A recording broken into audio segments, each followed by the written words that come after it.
তাহাজ্জুদ আর ফজরের অভ্যাস আছে যার, রহমত পূর্ণ প্রভাত হয় তার। আলহামদুলিল্লাহি রাব্বিল আলামিন, আসসালাতু ওয়াসসালামু আলা সাইয়্যিদিল মুরসালিন, আম্মা বা'দু, ফাউযু বিল্লাহি মিনাশ শাইতানির রাজীম, বিসমিল্লাহির রহমানির রহিম। আসসালাতু ওয়াসসালামু আলাইকা ইয়া রাসূলুল্লাহ ওয়া আলা আলিকা ওয়া আসহাবিকা ইয়া হাবিবাল্লাহ। আসসালাতু ওয়াসসালামু আলাইকা ইয়া নবিয়াল্লাহ ওয়া আলা আলিকা ওয়া আসহাবিকা ইয়া নূরাল্লাহ। মাদানী চ্যানেলের দর্শক শ্রোতা, আলহামদুলিল্লাহ, অন্যান্য দিনের মতো আজকেও রহমতপূর্ণ প্রবাদ এই অনুষ্ঠানে উপস্থিত হয়েছি। যে যেখান থেকে আমাদের অনুষ্ঠান দেখছেন, দূরে কিংবা কাছে, সকল দর্শককে জানাই আন্তরিক মোবারকবাদ। রহমতপূর্ণ প্রবাদ এই অনুষ্ঠান প্রায় সময় আপনাদের অভিমত, কল, SMS এর মাধ্যমে আমরা আপনাদের অভিমতগুলো শুনি।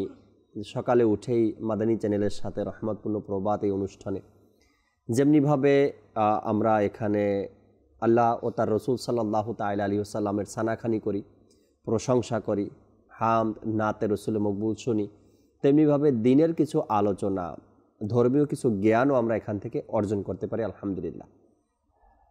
আজকের অনুষ্ঠানে ইনশাআল্লাহ তাআলা আমরা হামদে বারি তাআলা শুনবো, নাতে রসুল মকবুল সাল্লাল্লাহু আলাইহি সাল্লাম আরেকটি বিষয় নিয়েছি আলোচনা করার জন্য, কিছু নেকির দাওয়াত দেওয়ার জন্য, যাতে করে আমরা নিজেকে সংশোধন করতে পারি, ভুল থেকে বের হয়ে আসতে পারি, কিছু দিক নির্দেশনা যেন আমরা এই অনুষ্ঠান থেকে পাই, মোবাল্লিগের দাওয়াত ইসলামী থেকে যেন আমরা পাই। আর এটাও সত্য যে আপনারা মাদানী চ্যানেল দেখে অনেক কিছু শিখতে পারছেন, অনেক কিছু গ্রহণ করছেন। আপনাদের অভিমত এগুলো কিন্তু আসে আমাদের কাছে।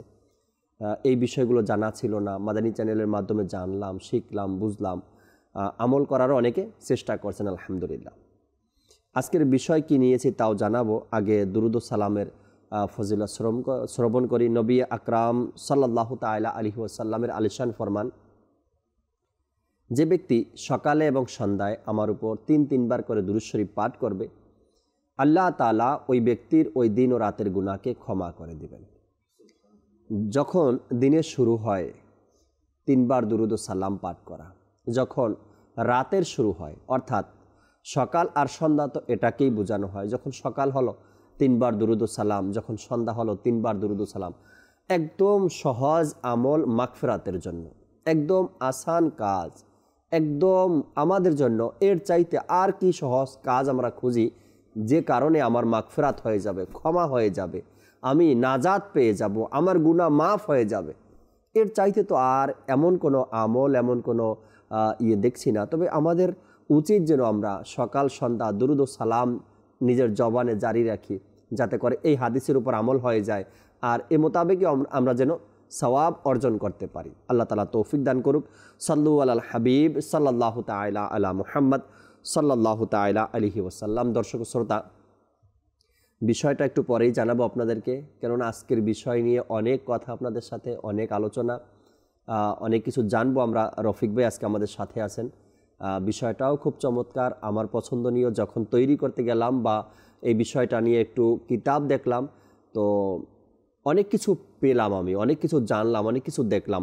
সর্বপ্রথম আমরা হামদে বারি তাআলা শ্রবণ করি নাতখা ইসলামাই থেকে, এরপরে বিষয় কি নিয়েছে যা তাও জানাবো ইনশাআল্লাহ। সাল্লাল্লাহু আলাইকা ইয়া রাসূলুল্লাহ ওয়া সাল্লামু আলাইকা ইয়া হাবিবাল্লাহ, সাল্লাল্লাহু আলাইকা ইয়া রাসূলুল্লাহ ওয়া সাল্লামু আলাইকা ইয়া হাবিবাল্লাহ। সব নবীদের সেরা নবী, নবী সব নবীদের আলা, সে যে খোদার প্রিয় হবে, নবী সাল্লাল্লাহু আলা পড়িয়ে সাল্লাল্লাহু আলাইকা ইয়া রাসূলুল্লাহ ওয়া সাল্লামু আলাইকা ইয়া হাবিবাল্লাহ। अल्लाह नबीजिर नाम लो ना, अल्लाह नबीजिर नाम लो ना, अल्लाह नबीजिर नाम लो ना, अल्लाह नबीजिर नाम लो ना, अल्लाह नबीजिर नाम लो ना, अल्लाह नबीजिर नाम। अव्वल आखिर या इलाही जीनी जगतेर मौला, जीनी जगतेर मौला। अव्वल आखिर या इलाही जीनी जगतेर मौला, जीनी जगतेर मौला। तीन चारा और के गो नहीं रे,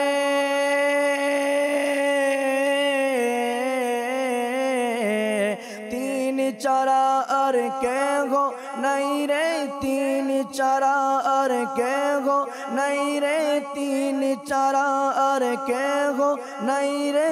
धोराते मार अल्लाह नबीजिर नाम लो ना, अल्लाह नबीजिर नाम, अल्लाह नबीजिर नाम लो ना, अल्लाह नबीजिर नाम लो ना, अल्लाह नबीजिर नाम लो ना, अल्लाह नबीजिर नाम। अल्लाह सर्वशक्तिमान बंदर प्रति दयावान, अल्लाह सर्वशक्तिमान बंदर प्रति दयावान। प्रिय हाबिब करलेन दान,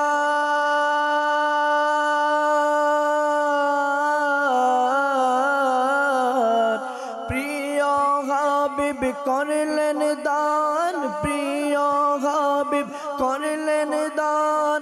যখন পড়ি এই কালেমা আল্লাহ নবীজির নাম লো না, আল্লাহ নবীজির নাম লো না, আল্লাহ নবীজির নাম লো না, আল্লাহ নবীজির নাম লো না, আল্লাহ নবীজির নাম লো না, আল্লাহ নবীজির নাম।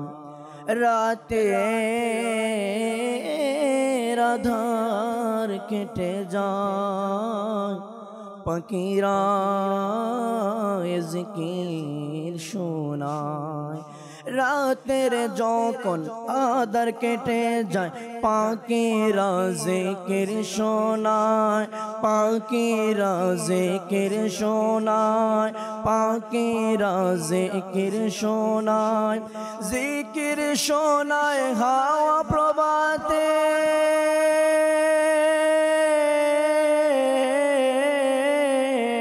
জিকির শোনায় হাওয়া প্রভাতে, জিকির শোনায় হাওয়া প্রভাতে। ইয়া আল্লাহ আল্লাহ, আল্লাহ নবীজির নাম লো না, আল্লাহ নবীজির নাম লো না, আল্লাহ নবীজির নাম লো না, আল্লাহ নবীজির নাম লো না, আল্লাহ নবীজির নাম লো না, আল্লাহ নবীজির নাম। আমরা গুনাহগার বান্দা, ক্ষমা করে দাও খোদা। আমরা গুনাহগার বান্দা, ক্ষমা করে দাও খোদা। দেখাও নবীজির রওজা,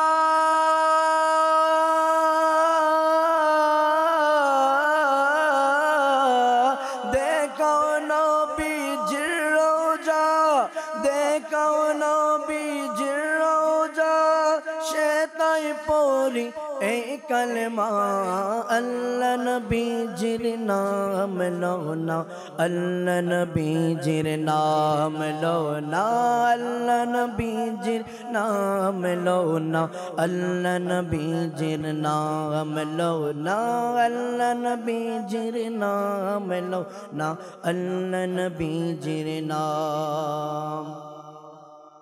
আরশে কম্পন সৃষ্টি হয়, রহমতের বৃষ্টি হয়। আরশে কম্পন সৃষ্টি হয়, রহমতের বৃষ্টি হয়।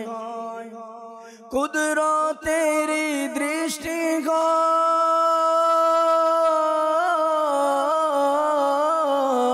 কুদরতের দৃষ্টি হয়, কুদরতের দৃষ্টি হয়।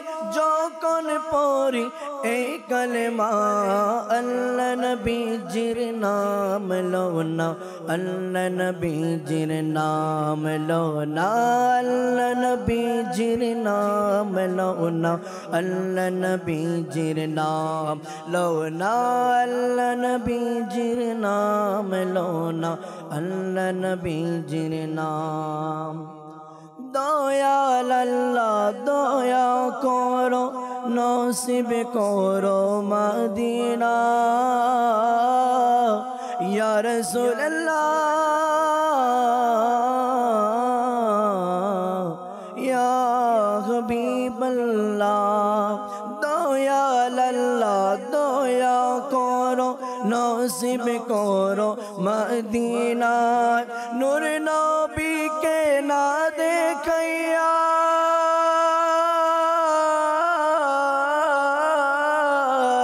নূর নবীকে না দেখাইয়া কোমরে নিও না। আল্লাহ নবীজির নাম লো না, আল্লাহ নবীজির নাম লো না, আল্লাহ নবীজির নাম লো না, আল্লাহ নবীজির নাম লো না, আল্লাহ নবীজির নাম লো না, আল্লাহ নবীজির নাম লো না। আল্লাহ আল্লাহ আল্লাহ আল্লাহ, সুবহান আল্লাহ সুবহান আল্লাহ। মাদানী চ্যানেলের দর্শক শ্রোতা, মানুষ প্রায় সময় অনুযোগ বলি বা দোষারোপ বলি এভাবে বলে থাকে, আমার রিজিক মনে হয় কমে গেছে, আমার রিজিক মনে হয় উঠে গেছে। আজকাল খুব চেষ্টা করেও নিজের পরিবার পরিজনের ভরণ পোষণ ম্যানেজ করাটা খুব কষ্ট হয়ে যায়। অর্থাৎ রিজিকে যে এক সংকীর্ণতা, যখন অভাব দেখা যায় বা রিজিকের বরকত কমে যায়, তখন কিন্তু এই অভিযোগগুলো মানুষ থেকে আসে, রিজিকের সংকীর্ণতা যখন দেখা যায়। কিন্তু হাদিসে মোবারকার মধ্যে এ বিষয় আল্লাহ নবী সাল্লাল্লাহু তাআলা আলাইহি ওয়াসাল্লাম কি ইরশাদ করেছেন তাও আমাদের জানা উচিত, দেখা উচিত। রাসূল করিম সাল্লাল্লাহু তাআলা আলাইহি ওয়াসাল্লামের হাদিসে পাক কি বলেন এ বিষয়, কেন রিজিকের সংকীর্ণ, কোন কারণে, কোন কাজের কারণে, কোন কথার কারণে, কোন আমলের কারণে, এটা আমাদের জানা দরকার। এর পূর্বেও মাদানী চ্যানেলে রিজিকের সংকীর্ণতা নিয়ে আলোচনা হয়েছে, বিভিন্ন দিক সেখানে তুলে ধরা হয়েছে। আজকেও একটি বিষয় আমরা নিয়েছি, রিজিকের সাথে যার সম্পর্ক। নবী পাক সাল্লাল্লাহু তাআলা আলাইহি ওয়াসাল্লাম ইরশাদ করেন, যে ব্যক্তি ধোঁকা দেয়, অর্থাৎ যে প্রতারণা করে, হুজুর সাল্লাল্লাহু আলাইহি সাল্লাম ইরশাদ করেন, সে আমার উম্মত নয়। এখানে আমাদের জন্য উম্মতে মুহাম্মাদি থেকে বের হয়ে যাওয়া, অর্থাৎ আমাদেরকে উম্মত বলে স্বীকৃতি না দেওয়ার এক ঘোষণা নবী করিম সাল্লাল্লাহু তাআলা আলাইহি সাল্লাম দিয়ে রেখেছেন। যে ব্যক্তি ধোঁকা দেয়, প্রতারণা করে, সে আমার উম্মত নয়, আমাদের দলভুক্ত নয়। অপরদিকে হুজুর আকরাম সাল্লাল্লাহু তাআলা আলাইহি ওয়াসাল্লাম ইরশাদ করেন, যে ব্যক্তি মানুষকে ধোঁকা দেয়, তার রিজিক, অর্থাৎ তার রিজিকের বরকত কমে যায়, রিজিকের সংকীর্ণতা চলে আসে। এখন এই যে দুইটি হাদিসে মোবারক আমরা শ্রবণ করলাম, রিজিক সংকীর্ণ হয়ে যাওয়ার ব্যাপারে বা বরকত কমে যাওয়ার ব্যাপারে, এজন্য আজকের বিষয় আমরা রেখেছি ধোঁকা রিজিককে সংকীর্ণ করে। ধোঁকা যারা দেয় বা প্রতারণা যারা করে, এদের ব্যাপারে হাদিসে পাকের মধ্যে কি এসেছে, কোরআনে পাকের মধ্যে আল্লাহ তাবারক ওয়া তাআলা কি ইরশাদে কারিমা করেছেন, ধোকাবাজ যারা, ধোকা যারা দেয়, প্রতারণা যারা করে তাদের ব্যাপারে হাদিসে মোবারকার মধ্যে নবী পাক সাল্লাল্লাহু আলাইহি সাল্লাম সবার উদ্দেশ্যে এই ইরশাদে কারিমা করেছেন, তোমরা কখনো কাউকে ধোকা দেবে না, কারো সাথে প্রতারণা করবে না। আর এটা ইসলামের জন্য অনেক বড় ক্ষতির দিক রয়েছে। আজকের এই বিষয় আমরা নিয়েছি, ধোকা রিজিককে সংকীর্ণ করে।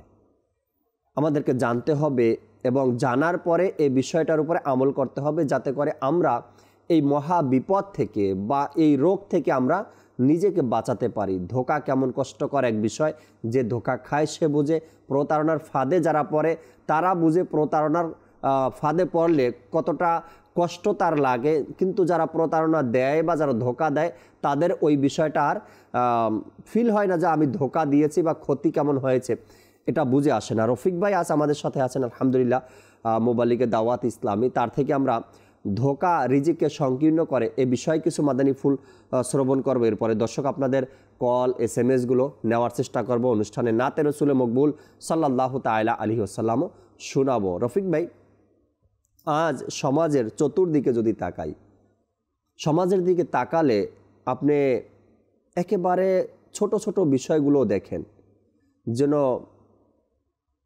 চতুর্দিকটাই এক ধোকার মুখে পড়ে আছে। নাম্বার 1 যদি বলি আমি, আমরা তো সবাই ধোকায় পড়ে আছি, পৃথিবীর দুনিয়ার ধোকায়, সম্পদের ধোকায়। এটা তো একটা ভিন্ন টপিক আছে রফিক ভাই, যে মানুষ দুনিয়ার লোভে ধোকায় পড়ে আছে। এক দুনিয়া করতে গিয়ে আখিরাতকে নষ্ট করে দিয়েছে। আর এক হলো এক মুসলমান অপর মুসলমানকে ধোকা দেওয়া, প্রতারণা করা, তাকে ঠকানো, আত্মসাৎ করা। এই যে এক ধোকার বলি যদি ধারাবাহিকতা আমাদের সমাজের মধ্যে চলছে, ভাই ভাইয়ের ধোকায় পড়ছে, আপন ভাইয়ের ধোকায় পড়ছে, নিজের পরিবারের লোকজনের কাছে নিজের পরিবারের লোক ধোকায় পড়ছে, প্রতারণার শিকার হচ্ছে। তো এক মনে হয় এক ধারাবাহিকতা চলতেই আছে ধোকার। যতক্ষণে আমরা এই ধোকার কুফল, শাস্তি বা এর আযাবের কথা যতক্ষণে না জানবো, না শুনবো, আমরা হয়তো ধোকা থেকে নিজেকে বের করতে পারবো না। কিছু মাদানী ফুল দর্শকের উদ্দেশ্যে। সত্যিকার অর্থে যদি বলতে হয়, জি, আজকে সমাজ থেকে শুরু করি, যেহেতু মানুষ সামাজিক জীব, জি, সমাজ ছাড়া মানুষের অস্তিত্ব কল্পনা করা যায় না। সামাজিকভাবে বসবাস মানুষের সহজাত প্রবৃত্তি। তো কাজেই ধোঁকা আজ সমাজে এমনভাবে ছড়িয়েছে,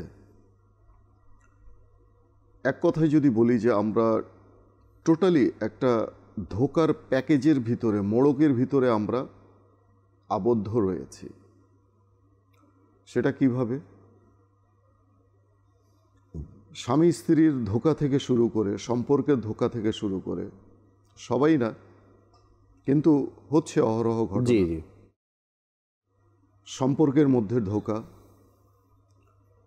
ক্রেতা বিক্রেতার লেনদেনের মাঝে ধোঁকা, শিক্ষক শিক্ষার্থীর লেনদেনের, মানে শিক্ষার যে একটা লেনদেন রয়েছে, এখানে পাঠদান রয়েছে, সেখানেও ধোঁকা, অবশ্য সবাই না।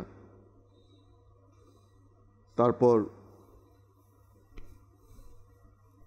কর্মকর্তা কর্মচারী থেকে শুরু করে পারিবারিক সম্পর্ক তো আগেই নিলাম, চারিদিকটাই যেন ধোঁকায় আচ্ছন্ন। কে কাকে কখন ডাবল ক্রস করে ধোঁকা দিয়ে পার পেতে চায়, এটার যেন একটা কম্পিটিশন চলছে। আচ্ছা, কেউ যদি ডিসিভড হয়, সে চিন্তা করে আমি তাকে ডবল ডিসিভ করব, মানে ডবল ফ্লিপ করব আমি। তো এই যে একটা কম্পিটিশন, ধোঁকার, ডিসিভিং, মানে চারিদিকে আমরা যদি দেখি, এক তো হচ্ছে দুনিয়া আমাদেরকে ধোঁকা দিচ্ছে, যে কথা বললেন যে আমরা আমাদের ভবিষ্যৎ ভালো থাকা, সুখে থাকা, আমাদের ফিউচারকে বিল্ড আপ করা, কেরিয়ারকে ব্রাইট করা, এই স্বপ্নে আচ্ছন্ন, মানে পৃথিবীর মোহে আমরা আচ্ছন্ন। এটা তো হচ্ছে একটা মানে বৈশ্বিক একটা ধোঁকা, গ্লোবাল একটা যে ডিসিভিং রয়েছে, চিটিং রয়েছে, যা কিছুই আমরা বলি, মানে পুরো জীবনটাই আমরা যদি দেখতে যাই বর্তমান প্রেক্ষাপটে, অথচ আল্লাহ নবী সাল্লাল্লাহু আলাইহি ওয়াসাল্লামের যুগে জি এই টেন্ডেন্সিটা ছিল না। সাহাবায়ে কেরাম আলাইহিমুর রিদওয়ান আল্লাহ নবী সাল্লাল্লাহু আলাইহি ওয়াসাল্লামের দেখানো নির্দেশনা অনুযায়ী, পথ অনুযায়ী চলে তারা তাদের জীবনটাকে সম্পূর্ণ কুলুষিত মুক্ত করে নিয়েছিলেন, পুত পবিত্র করে নিয়েছিলেন। ধোঁকা যে একটা শব্দ রয়েছে, এটা সাহাবায়ে কেরামের যুগে কল্পনা করা যেত না, প্রতারণা কল্পনা করা যেত না। সেই যুগে ছিল ডেডিকেশন, যেটাকে আমরা স্যাক্রিফাইস বলি। সেই যুগে ছিল যে আমি কি করে একটু মানে স্বল্প তুষ্টিতে থেকে আমার ভাইকে কি করে আমি সন্তুষ্ট করতে পারি, আমার ভাইকে কি করে আমি ভালোটা প্রোভাইড করতে পারি। 1400 বছর আগে যেমনটা নেকির প্রতিযোগিতা চলতো, জি, যে সে একটা সৎকর্ম করেছে, আমি তার চেয়ে বেশি সৎকর্ম করব। কিন্তু আজ এই 1400 বছর পর বর্তমান সমাজের প্রেক্ষাপটে আমরা যদি দেখি, তাহলে এখানে গুনাহের, প্রতারণার, ধোঁকাবাজির একটা টেন্ডেন্সি চলছে, মানে কম্পিটিশন চলছে। যে ও আমাকে ধোঁকা দিয়েছে, আমি তার চেয়ে বেশি ধোঁকা দেব, আমি তাকে এমন ধোঁকা দেবো যে সে সারা জীবন মনে রাখবে। আফসোস, সেটা কখনো মানে I will teach him such a good lesson he will never forget, কখনোই সে ভুলতে পারবে না। আমি তাকে এমন শিক্ষা দেব। তো এই যে শিক্ষা দেওয়ার ভাষা, শিক্ষা দেওয়ার কথা, এর মধ্যেও যেন রয়েছে ধোঁকাবাজি। তো কাজেই সম্পর্ক থেকে শুরু করে, লেনদেন থেকে শুরু করে সমাজের সর্বত্রই যখন ধোঁকা, তো সেই ধোঁকাবাজি সম্পর্কে কোরআন ও হাদিস কি বলছে, জি, আর আমাদের এর পরিণতিই বা কি, এর শেষ কোথায়? ধোঁকা দেয়া কিংবা প্রতারণা করা ইসলামের সম্পূর্ণরূপে নিষিদ্ধ, অ্যাবসলিউটলি ফরবিডেন, টোটালি আদর্শ বিবর্জিত ইসলামে নিষিদ্ধ, মারাত্মক গর্হিত এ কাজটি দুনিয়ার প্রচলিত নিয়মেও শাস্তিযোগ্য অপরাধ হিসাবে সাব্যস্ত। শরিয়াতে ধোঁকা বা প্রতারণায় 3টি মারাত্মক অপরাধ সংগঠিত হয়। এ কারণে ধোঁকাবাজ সম্পর্কে কঠিন ঘোষণা দিয়েছেন স্বয়ং আল্লাহর নবী সাল্লাল্লাহু আলাইহি ওয়াসাল্লাম।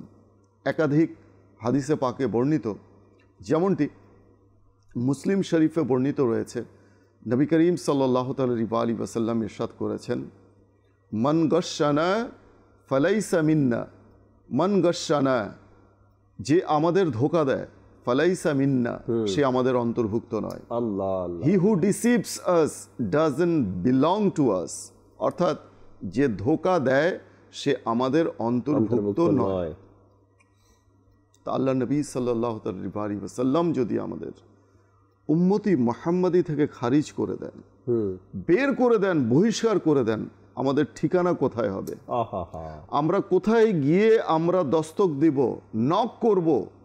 কাল কিয়ামতের দিনে আমাদের আশ্রয় স্থলটুকু যে রয়েছে, বিশ্বাসের যে আশ্রয় স্থল রয়েছে আল্লাহ নবী সাল্লাল্লাহু আলাইহি ওয়াসাল্লাম, যেখানে পৃথিবীর সমস্ত দরজা বন্ধ হয়ে যায়, কিয়ামতের দিনে একটা দরজা খোলা থাকবে, সেটা হচ্ছে আল্লাহ নবী সাল্লাল্লাহু আলাইহি ওয়াসাল্লামের দরজা, শাফাআতের দরজা, সুপারিশের দরজা, অনুগ্রহের দরজা, করুণার দরজা। সেই দরজাটুকু যদি আমরা বন্ধ করে দিই, অর্থাৎ নিজের পায়ে নিজে কুড়াল মারি, তাহলে আমাদের চেয়ে এমন নির্বোধ বোকা আর কে আছে দুনিয়ায়? কোরআনে কারীমের মধ্যে সূরা আরাফের মধ্যে এক তো হচ্ছে যে গুনাহের কারণে যেমন মানুষের আযাব গজব নাজিল হয়, তেমনি জীবিকায় বরকত দূরীভূত হয়ে যায়।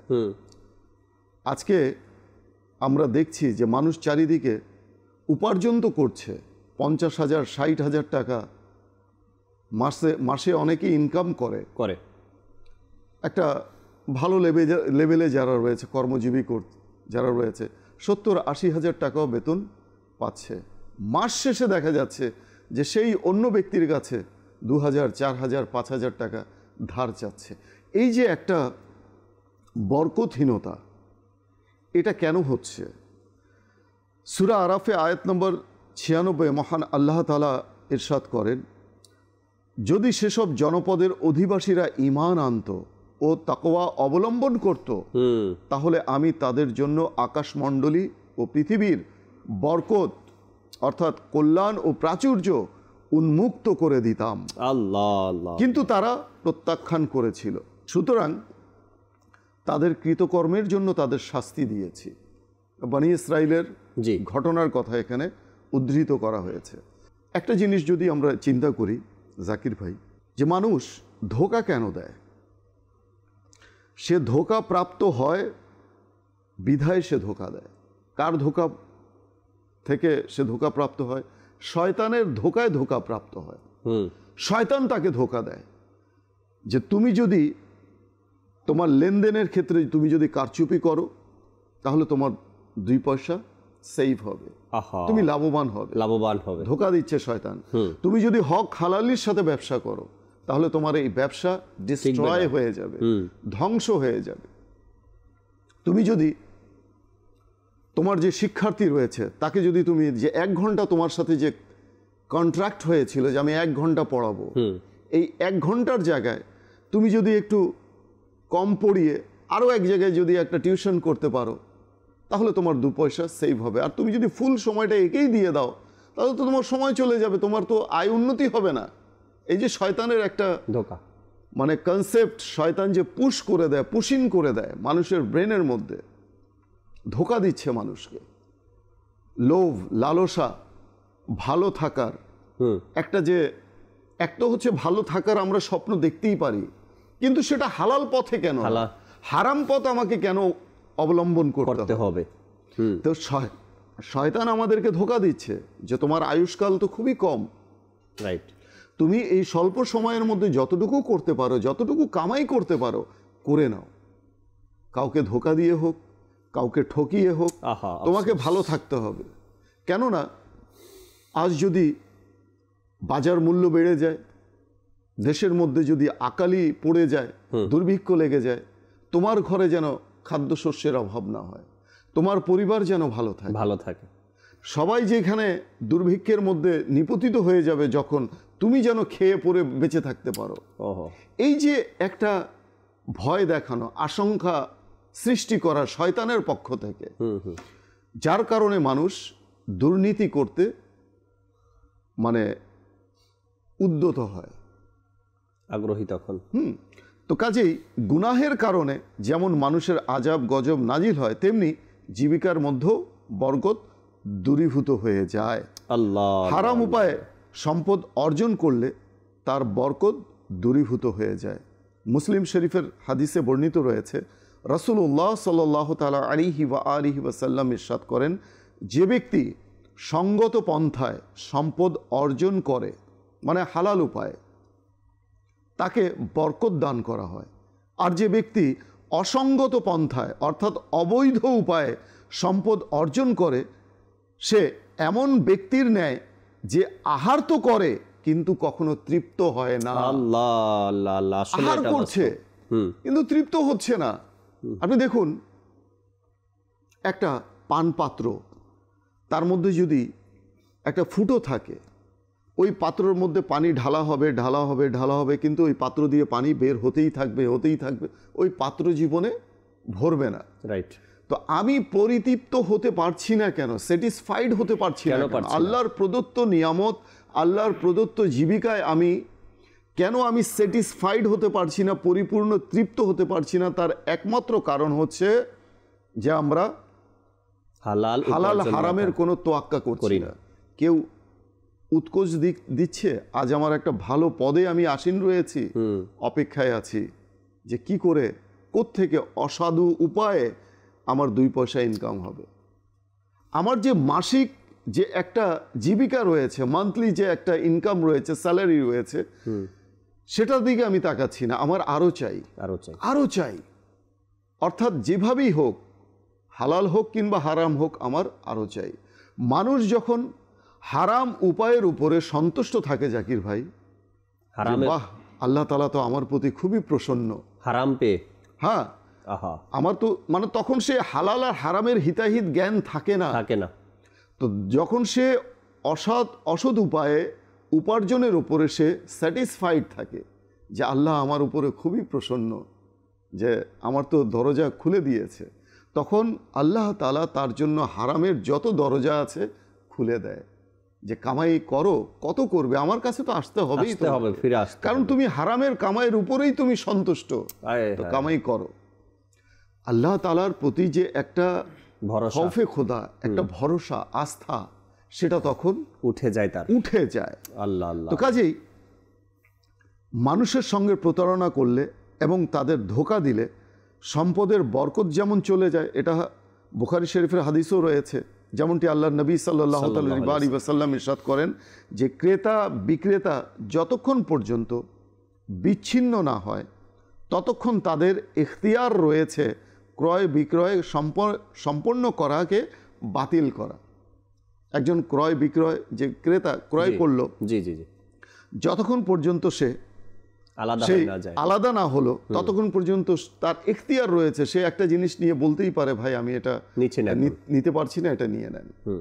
কিংবা বিক্রেতা একটা জিনিস দিয়ে দিল, তার হঠাৎ করে স্মরণ এলো যে এর মাঝে তো ত্রুটি রয়েছে, সে ক্রেতাকে বলতে পারবে, এটাও তার ইখতিয়ার রয়েছে, বরং তার এটা বলা তখন তার জন্য আবশ্যক রয়েছে যে ভাই একটু থামেন, এই জিনিসটা আমি আপনাকে দিতে পারবো না, এটার মধ্যে ত্রুটি রয়েছে। তো এইভাবে বলা হচ্ছে যে তাদের মধ্যে ইখতিয়ার রয়েছে। আল্লাহ নবী ইরশাদ করছেন, যদি তারা সত্য বলে এবং পণ্যের অবস্থা ব্যক্ত করে তাহলে তাদের ক্রয় বিক্রয়ে বরকত হবে। আর যদি মিথ্যা বলে এবং পণ্যের দোষ ত্রুটি গোপন করে তাহলে তাদের ক্রয় বিক্রয়ের বরকত মুছে ফেলা হয়।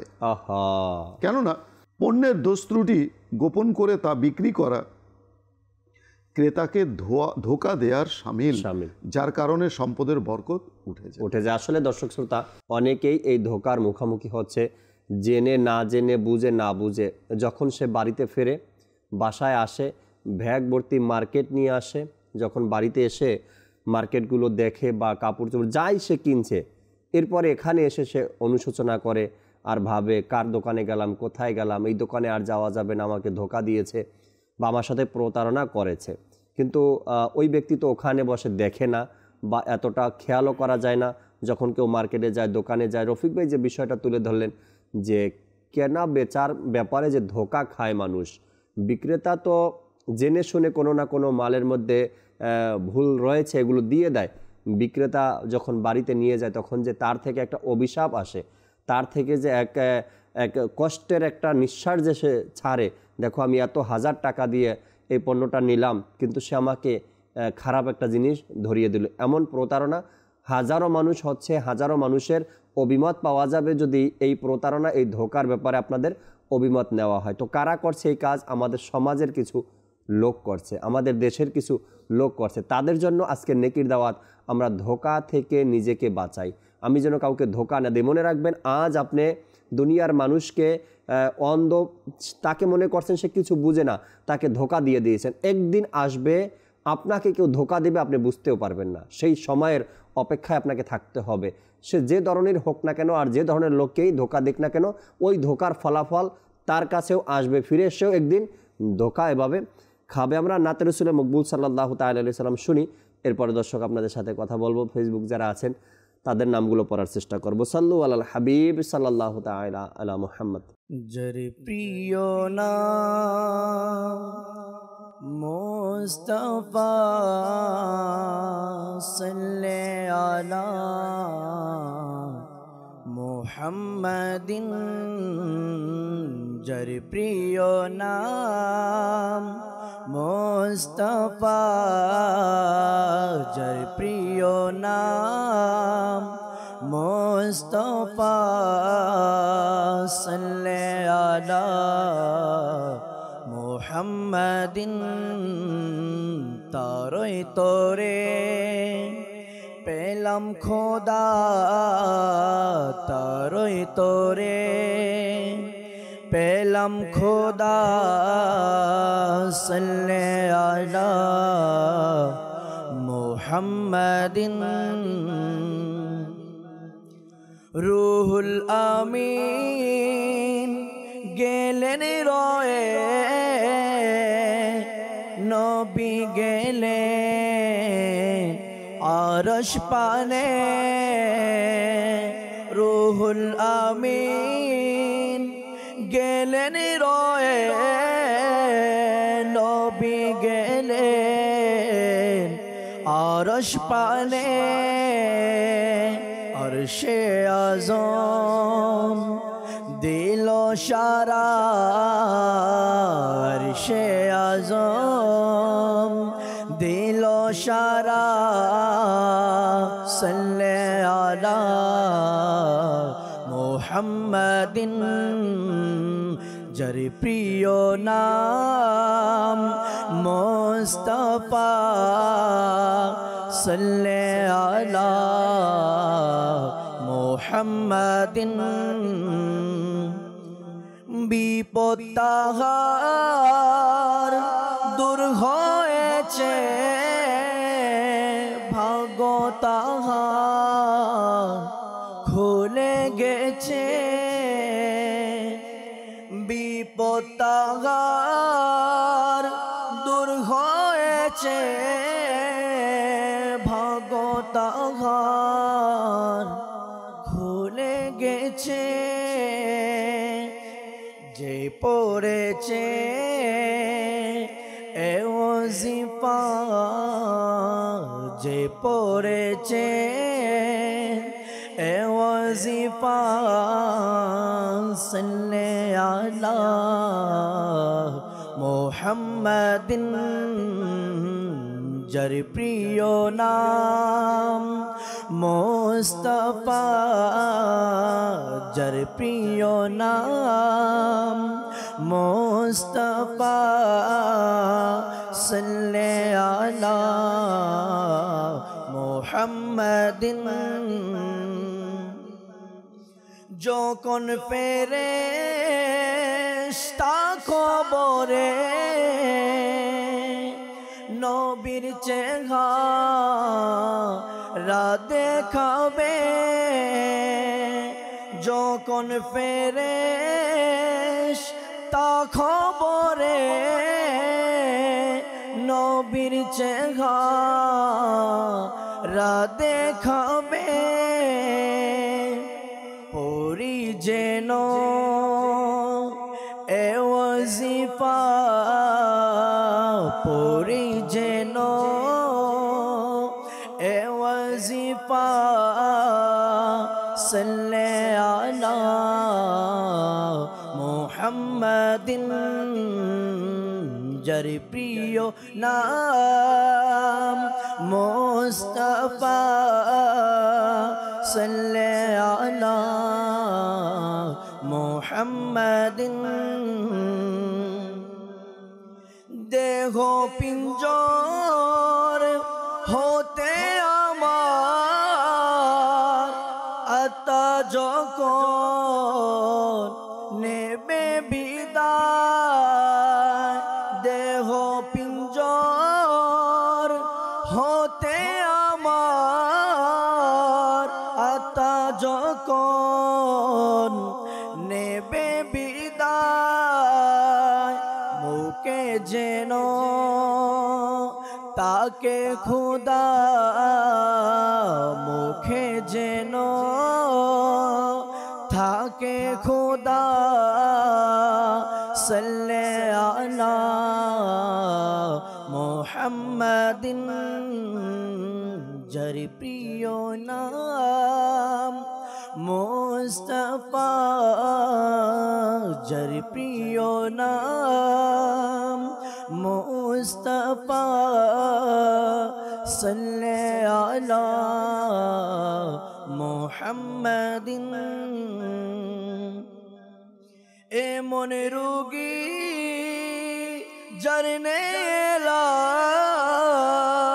জর্জরিত, সে যে আদ। এমন রোগী যার নেলাত বিপদে জর্জরিত, সে যে আদ।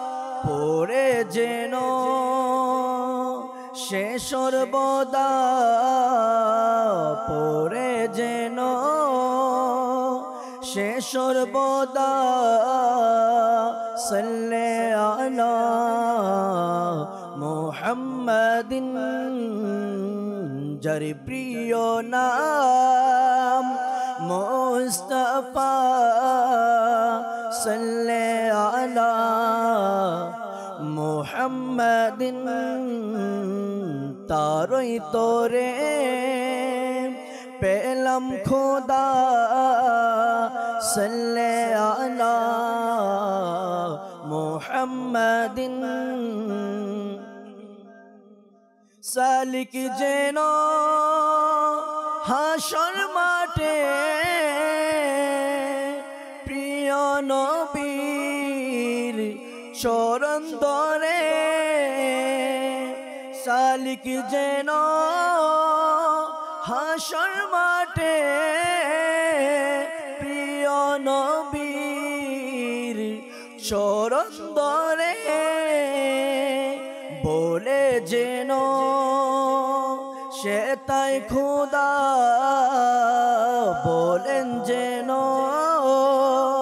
সে তাই খোদা সাল্লে আলা মুহাম্মাদিন, যার প্রিয় নাম মুস্তাফা সাল্লে আলা মুহাম্মাদিন। সুবহানাল্লাহ। মাদানী চ্যানেলের দর্শক শ্রোতা, আল্লাহ তাবারক ওয়া তাআলা কোরআনে পাকের দ্বিতীয় সূরা সূরা বাকারার ফার্স্টের দিকে 9 নম্বর আয়াতের মধ্যে এই ধোকার ব্যাপারে খুব সুন্দর ইরশাদ করেছেন। আমরা প্রায় সবাই সূরা বাকারার তেলাওয়াত করি, অনেক তেলাওয়াত করি, কিন্তু হয়তোবা অর্থ না বোঝার কারণে এর সারমর্ম কথাগুলো আমরা বুঝি না। এজন্য প্রায় সময় বলি, আল্লাহ পাক কোরআনে পাকের মধ্যে যে আয়াতে কারিমা ইরশাদ করেছেন, আমরা এর অনুবাদ পড়ার চেষ্টা করি কানজুল ঈমান থেকে। তবে আল্লাহ চায় সঠিক কথাগুলো আমরা জানতে পারবো বা বুঝতে পারবো। সূরা বাকারার 9 নম্বর আয়াতে আল্লাহ তাবারক ওয়া তাআলা ইরশাদ করেছেন, ধোঁকা দিতে চায় আল্লাহ ও ঈমানদারদেরকে। যারা ধোঁকা দিতে চায়, কিছু লোক আছে তারা ধোঁকা দিতে চায় আল্লাহ ও ঈমানদারদেরকে, এবং প্রকৃতপক্ষে তারা ধোঁকা দিচ্ছে না। অর্থাৎ ধোঁকা দিতে চায় আল্লাহকে এবং ঈমানদারদেরকে, কিন্তু তারা ধোঁকা দিতে পারে না। প্রকৃতপক্ষে তারা ধোঁকা দিতে পারে না, কিন্তু নিজেদের আত্মাকেই এবং তাদের অনুভূতি নেই।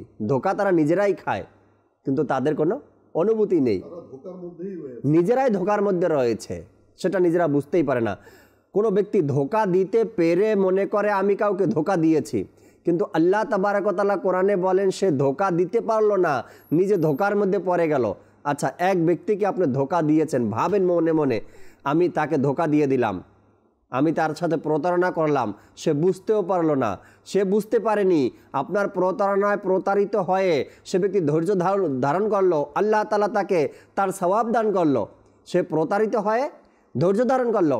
আল্লাহ, যে ব্যক্তি আমার সাথে প্রতারণা করছে, আমি যার কারণে প্রতারিত হয়েছি, আল্লাহ আমি এর উপর ধৈর্য ধারণ করলাম। আর যদি একবার বলেই দেয় রফিক ভাই, মন থেকে যদি তার বের হয়ে যায়, আল্লাহ এর বিচার আমি তোমার কাছে দিলাম। আজ পৃথিবীর জমিনে কত লোক এমন আছে প্রতারণার শিকার হওয়ার পরে সে আল্লাহ তাআলার দরবারে বিচার দেয়, মাওলা এই যে আমি প্রতারিত হলাম, আমাকে যে ধোঁকা দিয়েছে মাওলা, আমার হাতে এমন শক্তি নেই যে আমি তার বিচার করব, তার কাছে যাব, তাকে খুঁজে বের করব। মাওলা আমি অসহায় ব্যক্তি, আমাকে ধোঁকা দিয়েছে, আমি তোমার দরবারে বিচার দিলাম। একবার ভাবুন তো, ফিরে ঘরে যেতে পারবেন কি না একজন মজলুমের বদদোয়া নিয়ে, যার সাথে আপনি ধোঁকাবাজি করেছেন, যাকে ধোঁকা দিয়েছেন, আর যদি সে বুঝে যায় আপনি তাকে ধোঁকা দিয়েছেন, আর যদি তার ভিতর থেকে দোয়াটা বের হয়ে আসে, অসম্ভব। তো আল্লাহ তাআলা বলেন কি, তারা ভাবে যে মানুষকে আমরা ধোঁকা দিতে পারছি, কিন্তু না, মূলত সেই ধোঁকার মধ্যে রয়েছে। ধোঁকাবাজ মানুষ জি মূলত পরিবার থেকে শুরু করে সমাজের চোখে, রাষ্ট্রের চোখে, কারো চোখেই কিন্তু সে ভালো হয়ে থাকতে পারে। সবাই তাকে ঘৃণার চোখে দেখে, যে অনেক বড় চিটার, অনেক বড় এ ডিসিভার, রিসিভ করে, চিট করে, তাকে মানুষ ঘৃণার চোখে দেখে, ঘৃণার চোখে দেখে। অর্থাৎ তার যে সম্মান রয়েছে, ব্যক্তিত্ব রয়েছে, ব্যক্তিত্বের প্রত্যেকটা মানুষের একটা যে আত্মসম্মান বোধ থাকে, একটা পার্সোনালিটি থাকে, এটা তখন ক্ষুণ্ণ হয়ে যায়। সে মাথা উঁচু করে কথা বলতে পারে না। মানুষের সামনে যখনই দাঁড়াবে, মানুষ কিন্তু ভাববে এই যে ধোঁকাবাজ চলে এসছে। যদি কিছু নাও বলে, সে মনে মনে ভাববে যে তো অমুককে ধোঁকা দিয়েছিল, এ তো অমুকের সাথে অমুকের আমানতকে খেয়ানত করেছিল, অমুকের সাথে সে এরকম প্রতারণা করেছিল। তো এইভাবে তখন সে সমাজের কাছে হেয় প্রতিপন্ন হয়। এ তো গেল দুনিয়াবি মানে লাঞ্ছনা। একটা হচ্ছে মানুষ এর জন্য মারধরও খায়, লাঞ্ছনাও, অনেক সময় জেল জরিমানাও হয়, সে প্রসঙ্গেও আমি আসব। তো এই যে বিষয়টা, তার দুনিয়ার মধ্যেও হেনস্থা হয়, আর কবরে তো শাস্তি রয়েছে, আখেরাতে তো লাঞ্ছনা রয়েছে, জাহান্নামেরও শাস্তি রয়েছে। এই ধোঁকা, প্রতারণা ছাড়া কি মানুষ চলতে পারে না? আজকে দেখুন সাহাবায়ে কেরাম, বুজুর্গানে কেরাম, তাদের জীবন কেমন ছিল। আমরা অনেকবার এই ঘটনা শুনেছি যে আমাদের যিনি মাযহাবের ইমাম, ইমামে আজম আবু হানিফা রাহমাতুল্লাহি তাআলা আলাইহি, তার কাপড়ের ব্যবসা ছিল।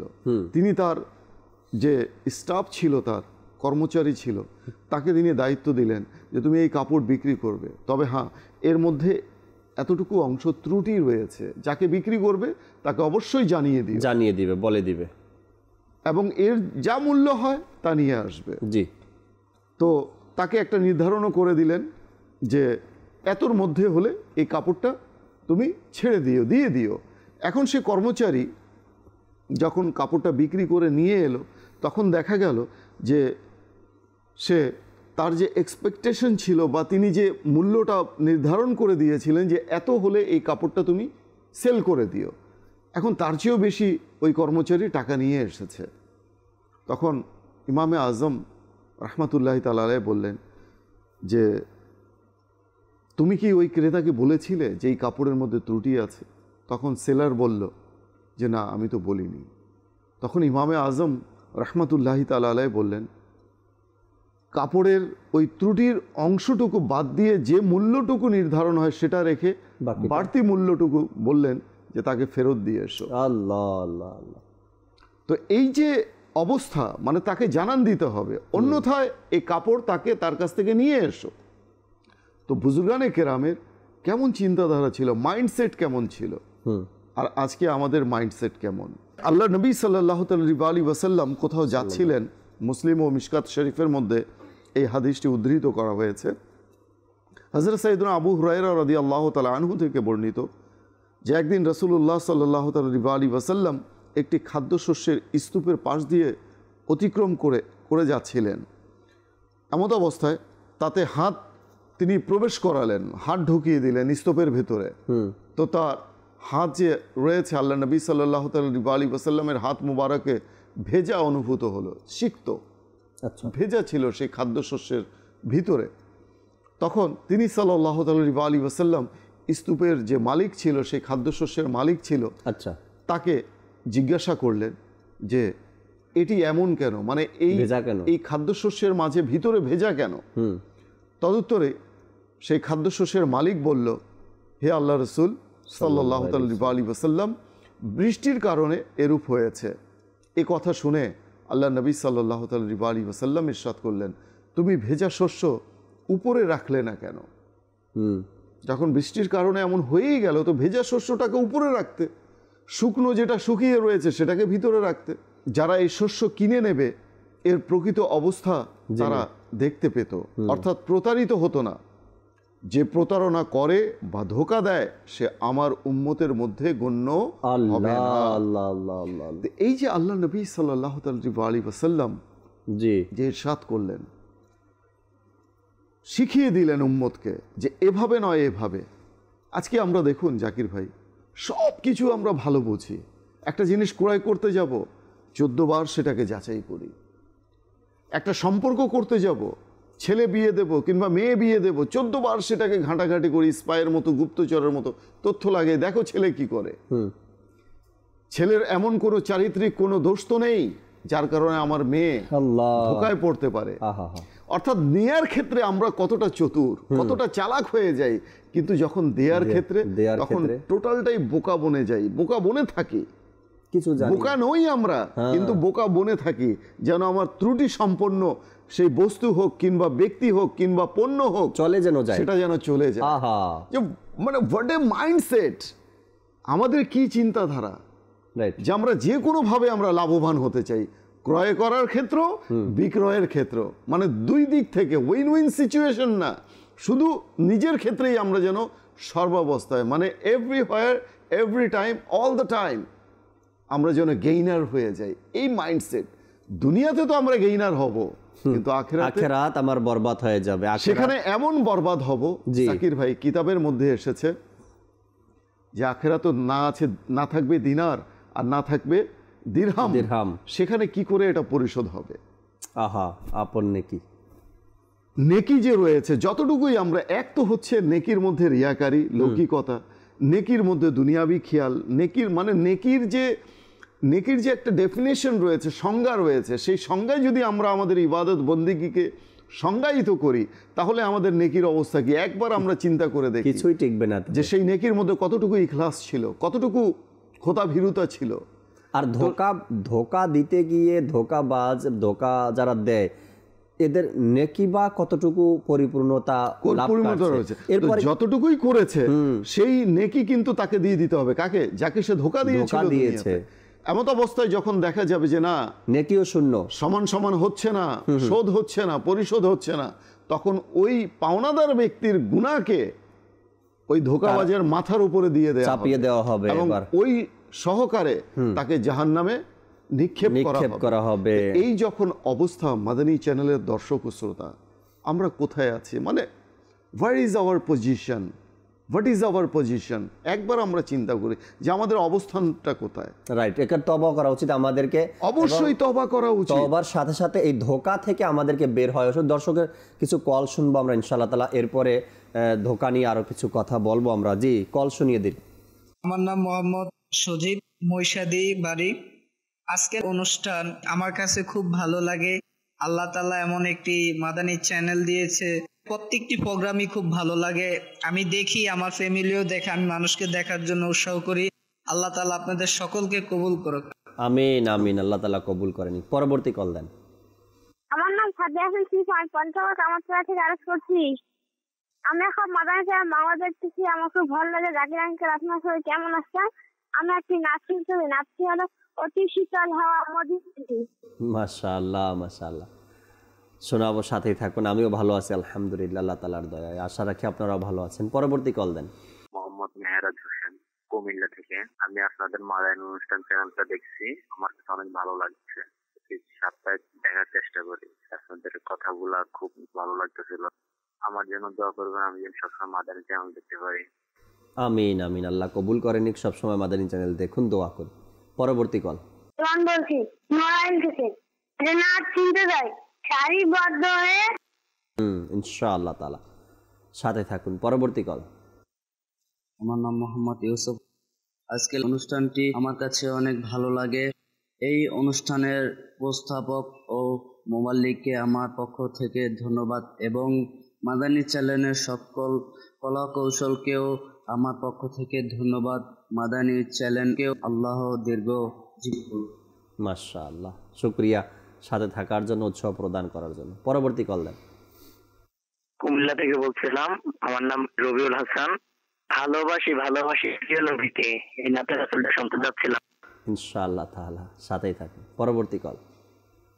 আমার নাম সামদান মুসাসিদ হোসেন, আমি মিরপুর ঢাকা থেকে বলছি। মাদানী চ্যানেল আমি দেখতেছি, আমার খুব ভালো লাগতেছে। তুমি আমার জন্য দোয়া করো, আমি তোমার জন্য দোয়া করছি। মাশাআল্লাহ, আল্লাহ তাআলা আপনার দোয়া কবুল করে নিক। আমিন। আপনার ওসিলায় আল্লাহ তাআলা আমাকে, আমাদের সবাইকে ক্ষমা করে দিক। আপনি দাওয়াত ইসলামের অনেক বড় মুবাল্লিগ হন, মাদানী হন, মুফতি ইসলাম হন, দিনের দায় হিসাবে আল্লাহ তাআলা আপনাকে কবুল করেন। পরবর্তী কল দেন। আমি মোহাম্মদ আসলাম, দিনাজপুর থেকে। আমি একটি কালাম শুনতে চাই। আমার টিয়া নাই, পয়সা নাই, এমনি যাইতাম, শুনিয়ে দিলে খুব খুশি হইতাম। ইনশাআল্লাহ তাআলা। নাতখা ইসলাম ভাইকে বলবো যে কলগুলো আসছে, নাতের অনুরোধ 1 পংক্তি 2 পংক্তি করে আমাদেরকে শোনাবেন। এর আগে একটি ধোঁকা নিয়ে কথা। রফিক ভাই, একবার এক লোক গ্রামে বসবাস করত, হঠাৎ করে সে বিদেশে অন্য দেশে স্থায়ী হয়ে গেছে। তো দেশের মানুষের প্রতি ভালোবাসা, দেশের মানুষের তার প্রতি ভালোবাসা, এটা থেকেই যায়। যত দূরেই যাই না কেন আমরা 20 বছর 30 বছর পরে হলেও ওই ব্যক্তির কথা আমরা স্মরণ করি, এই বাড়িটা কার, অমুক ব্যক্তির, কোথায় থাকে, ওই রাষ্ট্রে থাকে। তো গ্রামের এক গরিব লোক রফিক ভাই, জি, ওই ব্যক্তির জন্য যে অন্য রাষ্ট্রের স্থায়ী হয়ে গিয়েছেন, ওই ব্যক্তির জন্য বিদেশে একটা আম পাঠিয়েছিল, আমের দিনের। সে ভাবছে যে দেশে থাকে তিনি, ওখানে আম পাওয়া যায় কি না, আমের সিজন বা আম ও দেশে আছে কি না, এটা ভেবে সে যখন কোনো এক ব্যক্তি ওই দেশে সফর করলেন, তার সাথে একটি আম দিয়ে দিলেন আর বললেন কি আমার নামে এই আমটা তাকে পৌঁছে দিবে। অনেক বছর সে দেশে থাকে না, দেশের আম খায় না, তো আমার পক্ষ থেকে আমটা দিয়ে দিলাম। সে আমটা উপহার স্বরূপ দিয়েছিল। যখন ওই আম ওই ব্যক্তির কাছে গিয়ে পৌঁছালো, অনেক দিন পরেই, হয়তো বা সপ্তাহখানিক পরে তার কাছে গিয়ে পৌঁছালো আমটা। আম সে পেয়ে খুবই খুশি হলেন, যাক অনেক বছর পরে একটা দেশি তাজা ফল আজ আমি পেয়েছি। সেও খুশি হলেন। খুশি হয়ে আমটা তো খেয়ে নিলেন। যখন কোনো ব্যক্তি আবার ওই দেশ থেকে নিজের দেশে আসবে, তো ওই সময় ওই ব্যক্তি যার কাছে আম পাঠিয়েছিল, সে ওই উপহার স্বরূপ সেখান থেকে আবার 500 টাকা ওই ব্যক্তির জন্য পাঠিয়েছেন।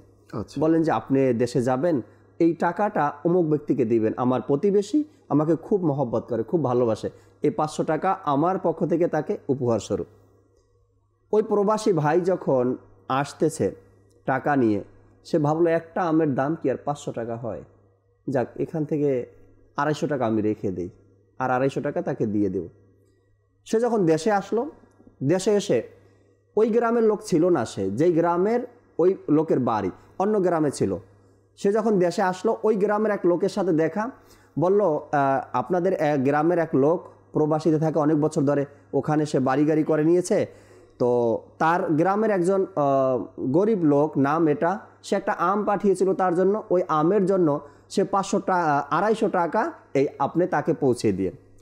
গ্রামের লোকটাকে 250 টাকা দিল। সে ভাবলো একটা আমের দাম কি আর 250 টাকা হয় নাকি, যাক ওখান থেকে আমি 150 টাকা রেখে দেই আর বাকিটা ওকে দিয়ে দিই। লাস্টে এভাবে করে ওই গ্রামের লোকটা যখন আসছে, এসে তার বাড়ির পাশের একজনের লোকের সাথে দেখা, বলল যে একটা আম সে বিদেশে পাঠিয়েছিল, তার জন্য কিছু হাদিয়া আসছে, না ওখান থেকে 25 টাকা তাকে এটা দিয়ে দিও তাকে। 25 টাকা যে পেয়েছে, সে বলতেছে একটা আমের দাম কি আর 25 টাকা হয় নাকি, 5 পয়সাও হতে পারে, তো আমি এখান থেকে 5 টাকা তাকে দিয়ে দিই, বাকি 20 টাকা আমি রেখে দিই। 20 টাকা সে রেখে বাড়ির পাশে যখন, অর্থাৎ তার হাতে গিয়ে যখন পড়ছে টাকাটা, তখন শুধু 5 টাকাই টিকছে। আচ্ছা, 500 টাকার একটা নোট ছিল, সেখান থেকে পাওনাদার যার হক যাকে দিয়েছে, সে মাত্র 5 টাকা পেয়েছে। অর্থাৎ কি বলবেন এখানে, ধোঁকা কাকে বলে আর কত প্রকার, সে 495 টাকাই তার থেকে মাইনাস হয়ে গেল। চিন্তা করি যে লোভ লালসা, ধোঁকা তো আসে লোভ থেকেই মানুষের কাছে। যখন তার লোভ বাড়তেই থাকে, তখন ধোঁকায় সে পড়তে থাকে, ওটা ধোঁকা দিতে চেষ্টা করে মানুষকে। তো একদিন এই ধোঁকার ফলাফল আপনাকে আমাকে বহন করতে হবে। আমরা যে নাতের কলগুলো ছিল, আমরা কিছু কালাম শুনিয়ে 1-2 পংক্তি করে আমাদেরকে শুনিয়ে দিন, এরপর ইনশাআল্লাহ তাআলা শেষ কিছু আলোচনাও করবো আমরা। জি, আমারি মনের এই বাসনা, দেখব সোনার মদিনা, আমারি মনের এই বাসনা, দেখব সোনার মদিনা, গিয়ে সে থায় হৃদয় ব্যথা, গিয়ে সে তাই হৃদয় ব্যথা, দেখাবো আমি তারে আমারি মনের এই বাসনা, ডাকবে নবী মদিনা, আমারি মনের এই বেদনা। বেদনা। তিনি যদি চান দিবেন মন, দয়ার নজর মোর পানে। তিনি যদি চান দিবেন মন, দয়ার নজর মোর পানে। চোখের দ্বারায় বইবে নদী, চোখের দ্বারায় বইবে নদী। হয়তো বিরহ বারে আমার মনের এই বেদনা, আমার মনের এই বাসনা। ডাকবে নবী মদিনা, গিয়ে সেথায় হৃদয় ব্যথা। দেখাবো আমি তারে, গিয়ে সেথায় হৃদয় ব্যথা। দেখাবো আমি তারে। প্রেমের আঁসু নেই তো চোখে, মন যে পাথর হয়েছে। প্রেমের আঁসু নেই তো চোখে, মন যে পাথর হয়েছে। ইশকে কাতর হবে এমন, ইশকে কাতর হবে এমন। দয়া যদি হয় মোর পানে, আমার মনে এই বাসনা। ডাকবে মদিনায় মোরে। ভালোবাসি ভালোবাসি প্রিয় নবীকে, ভালোবাসি ভালোবাসি প্রিয় নবীকে।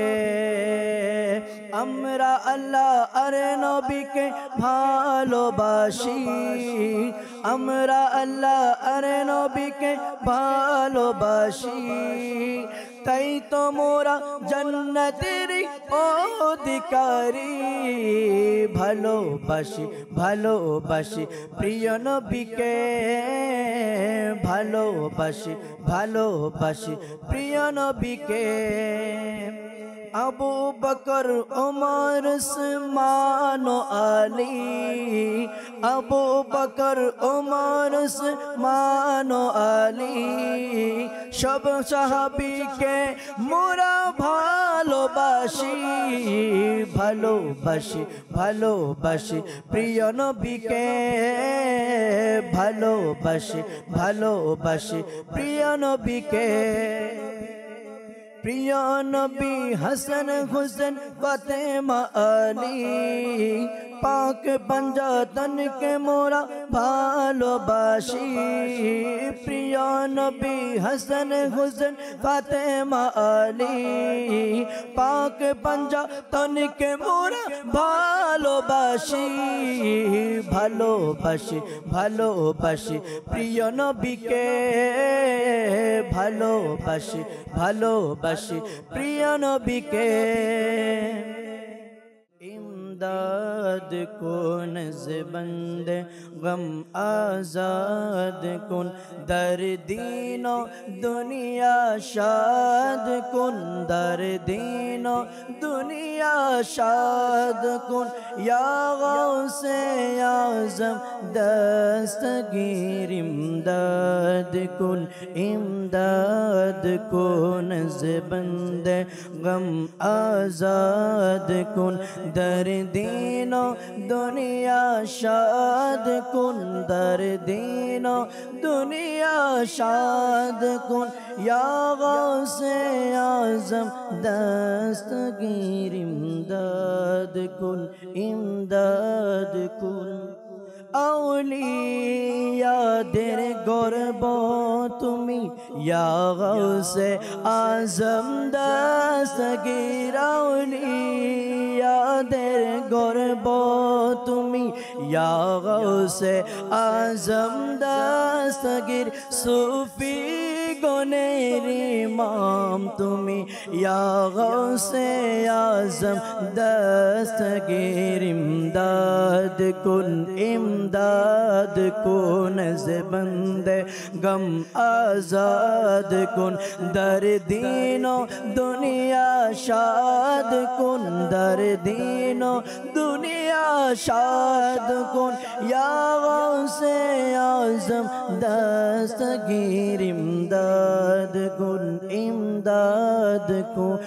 ज़बंदे गम आज़ाद कुन दर्दीनो दुनिया शाद कुन दर्दीनो दुनिया शाद कुन या गौसे आज़म दस्तगीर। সুবহানাল্লাহ। মাদানী চ্যানেলের দর্শক শ্রোতা, কালামও শুনছি, আপনাদের কলগুলোও শুনছি, আর আলোচনাও করছি আজকের বিষয় নিয়ে, ধোঁকা রিজিককে সংকীর্ণ করে। আর রফিক ভাই থেকে আরও কিছু মাদানী ফুল আমরা শ্রবণ করি। ধোঁকার কথাটা যখনই আসে প্রতারণার, আমাদের কিন্তু দৃষ্টি চলে যায় কি মানে বিক্রেতার দিকে, দোকানদারদের দিকে, যে এরাই যেন সব ধোঁকা দেয়, এরাই হচ্ছে সবচেয়ে বড় ধোঁকাবাজ। পণ্যের মধ্যে মানে বিক্রয়ের ক্ষেত্রে ওই দোষ ত্রুটি সম্পন্ন পণ্য দিয়ে দেয়, আচ্ছা ওজনে কম দিয়ে দেয়, মানে ধোঁকা শব্দটা যেন বিক্রেতার জন্যই সৃষ্টি হয়েছে, আমাদের মাইন্ডসেটটা এমন, কিন্তু এমনটি না। আপনি দেখেন একজন শিক্ষক যখন শিক্ষকতা করে, জি, এখন তার সাথে যে কমিটমেন্ট হয়েছে অভিভাবকের সাথে, সে সপ্তাহে 4 দিন পড়াবে, এখন দেখা যাচ্ছে যে সে 3 দিন পড়িয়েছে, ঠিক আছে, মাসে এভারেজে দেখা গেল সে 3 দিন পড়ায়নি বা 2 দিন পড়ায়নি। এখন যখন স্যালারিটা তাকে দেয়া হচ্ছে, সে কিন্তু ফুল স্যালারিটা নিচ্ছে। সবাই কিন্তু এমন না, কিন্তু যারা রয়েছে, অর্থাৎ ধোঁকা কোথায় কোথায় হচ্ছে আমি সেটা বলছি। তো সেক্ষেত্রে একবারও কিন্তু সেই শিক্ষক কিন্তু চিন্তা করছে না যে আমি যে 3 দিন কম পড়ালাম আমার শিক্ষার্থীকে, এই টাকাটা আমার জন্য কতটুকু বৈধ, কতটুকু হালাল হবে। অর্থাৎ এখানে ওই ধর্মীয় অনুশাসন, ধর্মীয় চিন্তাধারা, মানে রিলিজিয়াস যে লার্নিং রয়েছে, এডুকেশন রয়েছে, সেই মাইন্ডসেট যদি না থাকে তাহলে তার দ্বারাও এই গুণাটা এখানে সংগঠিত হচ্ছে। জি, অভিভাবক তো চক্ষু লজ্জায় দিয়ে দেবেন, তিনি ডিডাক্ট করবেন না, সেখান থেকে দিয়ে দিলেন, কিন্তু যিনি নিচ্ছেন তার তো চিন্তা করা উচিত যে আমি শিক্ষার্থীকে 27 দিন পড়িয়েছি, ফর এক্সাম্পল আমি 3 দিন করে 3 4 12 দিন হয়, কিন্তু সেখানে আমি 2 দিন পড়াইনি, আমি 10 দিনের বেতন নেব, আমি 12 দিনের কেন নিচ্ছি? ওই 10 দিনের টাকা রিটার্ন করা উচিত। এটা এক। দ্বিতীয়ত হচ্ছে আমি একজন কর্মচারী, সরকার আমাকে বসিয়েছে একটা ভালো পদের মধ্যে, কিংবা আমি কর্মকর্তা, এখন দেখা যাচ্ছে যে আমি আধা ঘন্টা লেট করে আসছি, কিংবা যখন ছুটি হবে তখন আমি দেখা যাচ্ছে আধা ঘন্টা আগে বের হয়ে যাচ্ছি। এই আধা ঘন্টা 1 ঘন্টা, এটা যদি টোটাল মান্থলি যদি কাউন্ট করা হয়, দেখা যাচ্ছে যে তার 3 দিনের টাকা, 4 দিনের টাকা, এটা ডিডাক্টেবল, এটা কর্তনযোগ্য, কিন্তু আমি ওই টাকাটাও বেতনের সাথে নিয়ে নিচ্ছি।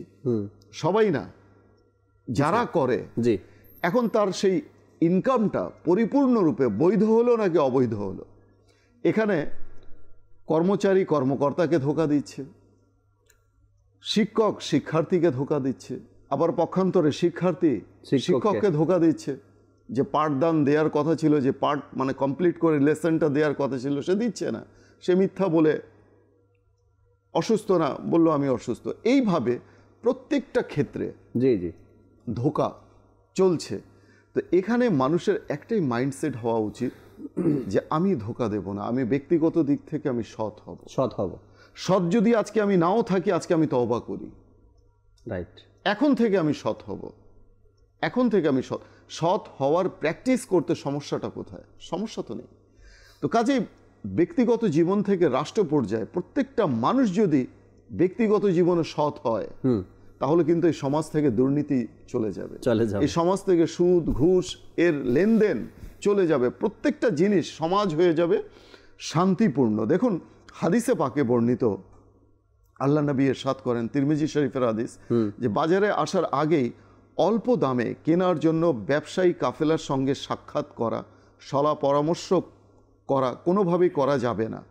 পশুর স্তনে দুধ জমিয়ে রাখা যাবে না, এবং কেউ অন্যের পণ্য চালানোর জন্য প্রতারণার অপচেষ্টা করা যাবে না। শুধু তাই নয়, বেচার সময় ওজনে কম দেয়া কিংবা নেয়ার সময় ওজনে বেশি নেয়া দুনিয়া ও পরকালের জন্য মারাত্মক একটি অপরাধ। অর্থাৎ এখানে সিন্ডিকেটের যে একটা কথা বলা হচ্ছে, জমিয়ে রাখা, জি, অপেক্ষায় থাকে, ওত পেতে থাকা যে কখন পণ্যের দাম বাড়বে আর আমি আমার পণ্যগুলো বাজারে বিক্রি করব, ছাড়বো। এক্ষেত্রে শরিয়তের রহনুমাই নিতে হবে। যারা মুফতিয়ানে কেরাম রয়েছেন তাদের দিক নির্দেশনা নিতে হবে আমাকে, যে আমি আমার ব্যবসাটা আমি কি করে শরিয়তের আলোকে আমি এটাকে পরিচালনা করতে পারি। একজন কর্মচারী, তাকেও শরিয়তের যে দিক নির্দেশনা রয়েছে সেটা নেওয়া উচিত, যে আমি আমার চাকরিটাকে কি করে বৈধ করতে পারি। আপনি 1 ঘন্টা লেট করেছেন, কোনো সমস্যা না, আপনি 1 ঘন্টা বাড়িয়ে দেন, আপনি 1 ঘন্টা বাড়িয়ে দেন। আপনি মাস শেষে দেখা যাবে যে আপনি যে জিনিসগুলো আপনি যে দিনগুলো আপনি করেননি সেই দিনগুলো মাসের শেষের দিকে আপনি পুষিয়ে দেওয়ার চেষ্টা করেন। অর্থাৎ যেন কাল কিয়ামতের দিনে আমাকে কি করতে না হয়, আমাকে যেন জবাবদিহিতা করতে না হয়, আমি যেন ধরা না পড়ি, আমি যেন মুজরিম না হয়ে যাই, অপরাধী না যেন হয়ে যায়। প্রত্যেকটা মানুষ কিন্তু নিজের বিচারক হতে পারে যদি তার বিবেক যদি জাগ্রত থাকে, তার বিবেকের কাছে সে যদি নিট অ্যান্ড ক্লিন থাকে, তাহলে তাকে জবাবদিহিতা করতে হবে না। কিছুদিন আগে রফিক ভাই সোশ্যাল মিডিয়াতে একটা ভিডিও ভাইরাল হয়েছে, অনেক দর্শক শ্রোতায় হয়তো দেখেছে। রফিক ভাই, ফলের দোকানদার যারা আছে সবাই যে অসাধু এমন না, সবাই যে ধোকা দেয় এরকমের না, কিছু লোকের কারণে মানুষ ধোকার মধ্যে পড়ে যায়। সোশ্যাল মিডিয়াতে দেখলাম যে ফলের দোকানদার বিক্রেতার সাথে কথা বলতেছে, কত টাকা করে কেজি হয়তো বা এগুলো বলতেছে। এরপরে যখন তাদের দরদাম ওকে হয়ে গেল, পাকা হয়ে গেল, তখন ফলের দোকানদার রফিক ভাই আপনার 1.5 কিলো বা 2 কিলো আপেল প্যাকেটের মধ্যে নিল এবং ওজন করার জন্য পালায় রাখলো। রাখার পরে আপনার দেখা গেছে আরও 2টা আপেল লাগবে, ঠিকমতো 2 কিলো হওয়ার জন্য আরও 2টা আপেল লাগবে। তো পালাটা কাস্টমার সামনে দাঁড়ানো, যিনি ক্রেতা সে সামনে দাঁড়ানো, আর দোকানদার এদিকে দাঁড়ানো। পালাটা এখানে রাখা আছে, আপেলের প্যাকেটটা সেখানে দেওয়া আছে। দোকানদার নিজের ঝুলি থেকে, নিজের কাছ থেকে 2টা আপেল উঠিয়ে প্যাকেটের এই পাশে রাখলো, এই পাশে রাখলো বাহিরে, ক্রেতা যেন দেখতে না পায়। 2টা আপেল উঠিয়ে এদিকে রাখলো পালার উপরে। পালাটা ভারী হয়ে গেল, বরাবর 2 কিলো হয়ে গেল। যখন 2 কিলো হয়ে গেল, প্যাকেটটা এক হাতে তুলছে আর আরেক হাত দিয়ে আপেল 2টা নিজের ঝুড়িতে ফেলে। সোশ্যাল মিডিয়ায় এমন অহরহ দেখা যায়। এই যে সামনের ব্যক্তি যে ছিল, যে ক্রেতা যে নিতে আসছে, সে মনে করলো হ্যাঁ আমার দিক থেকে তো আমি দেখলাম 2 কিলোই আছে, পূর্ণ হয়ে গেছে। এরপরে কি করলো, এরপর এটা তো আছে ওজনে কম দেওয়া, মাত্র 2টা আপেল 2 কিলোতে কম দিয়ে এই 2টা আপেল কাল কিয়ামতের দিনে ভারী পড়ে যাবে, অনেক ভারী হয়ে যাবে। সেদিন এই ভারী মালা আপনি গলায় রাখতে পারবেন না, কতটা কষ্টকর হবে। এটা তো গেল ওজনে কম দেওয়া। এরপরে হয় পচাটা, নষ্টটা, ডিস্টার্বটা, এগুলো চালিয়ে দেওয়া, দিয়ে দেওয়া। এই যে এক ধারাবাহিকতা চলছে আমাদের মধ্যে। আল্লাহ চায় কি আমাদের হুঁশ ফিরে আসুক, আমাদের বিবেকটা যেন একটু চেঞ্জ হয়ে যায়, পরিবর্তন হয়ে যায়। আমরা যেন না অপরকে ধোঁকা দেওয়ার চিন্তা করি। আমরা এই ধোঁকা তো আমরা মানুষকে দিচ্ছি না, ধোঁকায় আমি নিজে পড়ছি। আজ ধোঁকা দিয়ে 2-1 টাকা উপার্জন করছি, কিন্তু এই হারাম আর এই ধোঁকার টাকা কাল কিয়ামতের ময়দানে যখন আমাকে আযাবের মালা পরিয়ে দেওয়া হবে। সূরা মুতাফফিফিনের মধ্যে ইরশাদ হচ্ছে, জি, যারা মাপে কম করে তাদের জন্য দুর্ভোগ। যারা লোকের কাছ থেকে যখন মেপে নেয় তখন পূর্ণ মাত্রায় নেয়, আর যখন লোকদেরকে মেপে দেয় কিংবা ওজন করে দেয় তখন কম করে দেয়। তারা কি চিন্তা করে না যে তারা পুনরুত্থিত হবে, তাদের পুনরুত্থান হবে সেই মহাদিবসে, যেদিন মানুষ দাঁড়াবে পালনকর্তার সামনে? এটা কিছুতেই উচিত নয়। নিশ্চয়ই পাপাচারীদের আমল নামা সিজ্জিনে রয়েছে, ইল্লিনে নয়, সিজ্জিনে রয়েছে। তো এই যে একটা অবস্থা, এখন দেশে প্রচলিত আইনও রয়েছে। জি, ধোঁকা প্রতারণা যেমন একদিকে মারাত্মক ব্যাধি, রাষ্ট্রীয় আইনও এটি জঘন্য একটা অপরাধ। কিন্তু জাকির ভাই, জি জি জি, দেশের প্রচলিত আইনে 415 এবং 420 ধারায় এই অপরাধ চিহ্নিত করা হয়। এছাড়াও 406, 408 এবং 409 ধারায় বিশ্বাস ভঙ্গের অপরাধ দমন করা হয়। ধোঁকা প্রতারণায় 420 ধারায় সবচেয়ে বেশি মামলা হয়। এই আইনে যার শাস্তি সর্বোচ্চ 7 বছরের কারাদণ্ড এবং অর্থদণ্ডের বিধান রয়েছে। কিছু কিছু ক্ষেত্রে এসব অপরাধে 10 বছর পর্যন্ত কারাদণ্ড এবং অর্থদণ্ডেরও বিধান রয়েছে। রাষ্ট্রও চেষ্টা করছে, জি, সরকারও চেষ্টা করছে ধোঁকাবাজি যেন না হয়, প্রতারণা যেন না হয়, এজন্য প্রশাসন রয়েছে।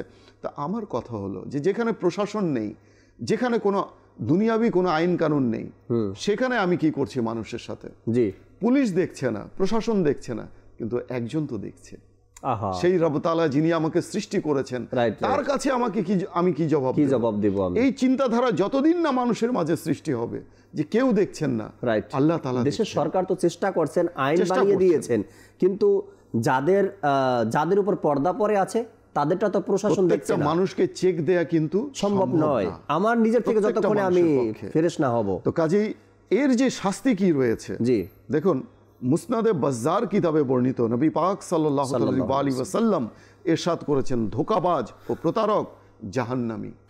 এদের স্থান, লাস্ট যে ডেস্টিনেশন রয়েছে জাহান্নাম। তিরমিজি শরীফে আল্লাহ নবী সাল্লাল্লাহু আলাইহি ওয়াসাল্লাম ইরশাদ করেন, প্রবঞ্চক তথা ধোঁকাবাজ বেহেশতে যেতে পারবে না, কৃপণ এবং অনুগ্রহের খোটা দানকারীও নয়। আল্লাহ, যারা কৃপণ এবং এহসান করে, উপকার করে খোটা দেয়, এরাও কিন্তু জান্নাতে যেতে পারবে না। তো কাজেই মাদানী চ্যানেলের দর্শক ও শ্রোতা, এই যে আলোচনা আমরা শুনলাম দীর্ঘক্ষণ ধরে, আমার তো সুধারণা রয়েছে যে আমি যাদের সাথে কথা বলছি তারা ধোঁকাবাজ নন, আর তাদের ব্যাপারে তাদেরকে উদ্দেশ্য করেও আমি বলিনি। কিন্তু সমাজে কিছু তো মানুষ রয়েছে যারা ধোঁকাবাজি করে, এমন লোকদের উদ্দেশ্যেই আজকের এই অনুষ্ঠান। তো আল্লাহ তাআলার কাছে দোয়া যে আমরা যারা রয়েছি, যারা ধোঁকা দিয়ে থাকি এবং মানুষের সাথে প্রতারণা করে থাকি, আল্লাহ তাআলা আমাদেরকে ধোঁকা দেয়া থেকে, প্রতারণা করা থেকে হেফাজত করুন। দোয়া তো চাইতে হবে, জি জি, দোয়া চাইতে হবে, আল্লাহ আমাকে শয়তানের এই ধোঁকা থেকে আমাকে তুমি হেফাজত করো, যেন আমি কাউকে ধোঁকা না দিই। রাইট। আচ্ছা, কেউ যদি ধোঁকায় আমরা পড়ি, এটা কিন্তু তার জন্য প্লাস পয়েন্ট, কিন্তু তার ক্ষেত্রে, সেক্ষেত্রে আমার যদি কিছু করণীয় নাও থাকে, অন্তত এটা আমার জন্য প্লাস পয়েন্ট যে কাল কিয়ামতের দিনে আল্লাহ তাআলা আমাকে লাভবান করবেন। তো এক্ষেত্রে ধোঁকার শিকার যে, সে কিন্তু লাভবান। ধৈর্য ধরতে হবে এর উপরে, কিন্তু তাই বলে ধোঁকাবাজদের ধোঁকাবাজি চলতে থাকবে না, এরকমও না। তো আল্লাহ তাআলা আমাদের সবাইকে বোঝার তৌফিক দান। যতদিন আমাদের বোধগম্য না হবে, বোধ শক্তি না হবে, আর মাদানী চ্যানেল বুঝিয়ে যাচ্ছে মানুষকে, এটাই মাদানী চ্যানেল এই কাজটুকু করছে। তো আল্লাহ তাআলা মাদানী চ্যানেলকে সাদো আবাদ রাখুক। আমি ধোঁকা রিজিককে সংকীর্ণ করে, আর এই ধোঁকার কিছু কুফল আমরা শুনলাম, এবং ধোঁকার ব্যাপারে আল্লাহ তাআলা কোরআনে পাকের মধ্যে যে আয়াতে কারিমা নাজিল করেছেন আরও অনেক বিস্তারিত রয়েছে ধোঁকার ব্যাপারে। তো আমরা জেনে শুনে বুঝে যেন এই কাজগুলোর মধ্যে না জড়িত হই। মানুষ আজ দুনিয়াতে একটু ভালো থাকার জন্য, দুনিয়াতে একটু নাম অর্জন করার জন্য, বা দুনিয়াতে একটু ভালো দেখানোর জন্য এটা ভাবি মনে মনে আমরা, আর এগুলোর জন্যই ধোঁকা দেই মানুষকে। যেন আমরা এটা না করি, যতক্ষণ পর্যন্ত আমি নিজের মন থেকে তওবা না করব, নিজে যতক্ষণ এই ধোঁকা থেকে নিজেকে বাঁচাবো না, ততক্ষণ কেউ বাঁচাতে পারবে না আমাকে আপনাকে। কে দেখে? আপনি ধোকাবাজি করছেন, ধোকা দিচ্ছেন, কেউ দেখে না। আপনি যতক্ষণ পর্যন্ত নিজেকে বাঁচাবেন না, তো আমার নিজের চেষ্টা করতে হবে যেন আমি কাউকে ধোকা দিব না, প্রতারণা কারোর সাথে করব না। আল্লাহ তাবারাক ওয়া তাআলা বোঝার আমল করার তৌফিক দিক। দর্শক শ্রোতা, আমাদের এই চ্যানেলের সাথেই থাকুন। আসুন আমরা দাঁড়িয়ে সালাতু সালাম পাঠ করি। या नबी सलाम अलैका, या रसूल सलाम अलैका, या हबीब सलाम अलैका, सलवातुल्लाह अलैका। طلع البدر علينا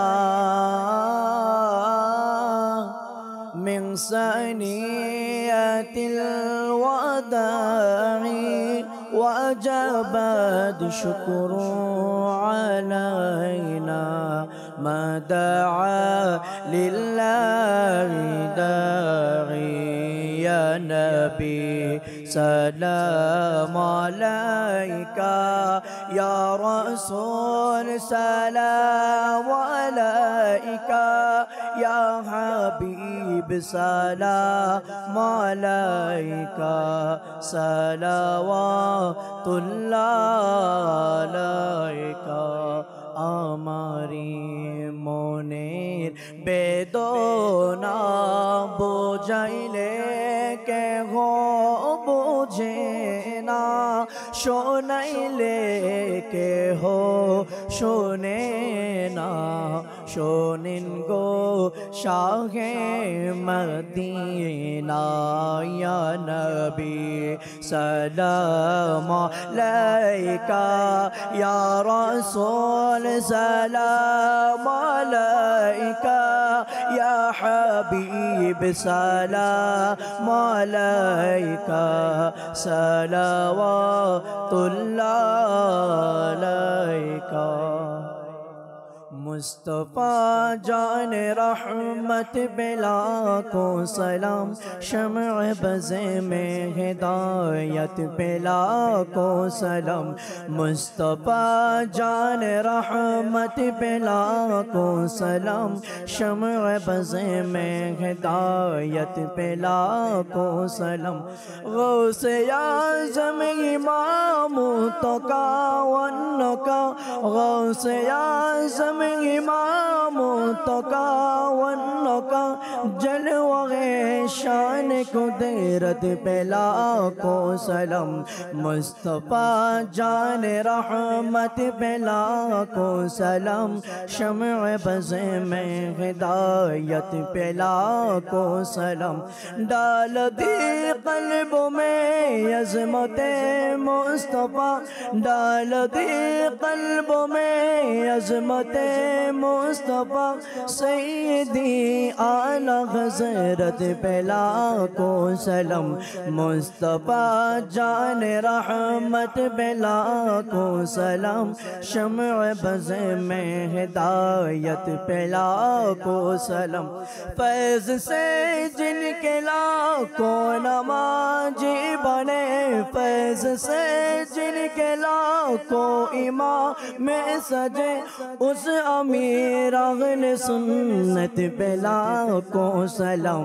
मुस्तफ़ा जान रहमत पेला को सलाम, शम्अ बज़े में हिदायत पेला को सलाम।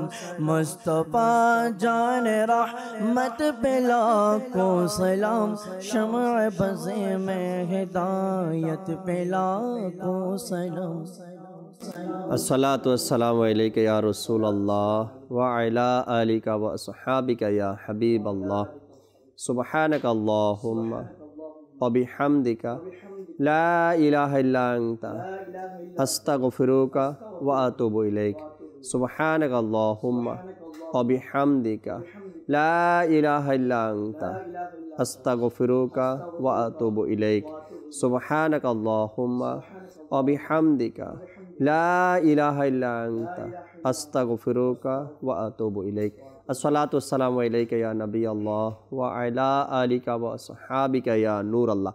ला इलाहा इल्लल्लाहु मुहम्मदुर रसूलुल्लाह सल्लल्लाहु तआला अलैहि वसल्लम। তাহাজ্জুদ আর ফজরের অভ্যাস আছে যার, রহমত পূর্ণ প্রভাত হয় তার।